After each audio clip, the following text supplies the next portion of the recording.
لم يضيع الكرة، يمر بالمراوغة في موقع ممتاز للتسديد ناحية مارسيلو.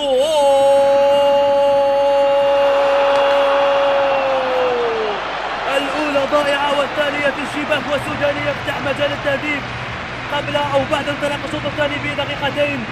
إصرار كبير على استرجاع الكرة، يراوغ انريكي ثم كيتا يقدم الكرة لمارسيلو يسترجعها، يراوغ باليسرى وباليمنى في شباك الحارس هوبلاك الذي دفع ثمن الارتباك، وعبد الله أراد أن يلتحق بالكرة ولكن إلى داخل الشباك السوداني. إذن يمنح التفوق لفيتوريا كيماراش بهدف. وبابلو إلى لامين دياف، ماذا يفعل؟ يرفع الكرة، هيلة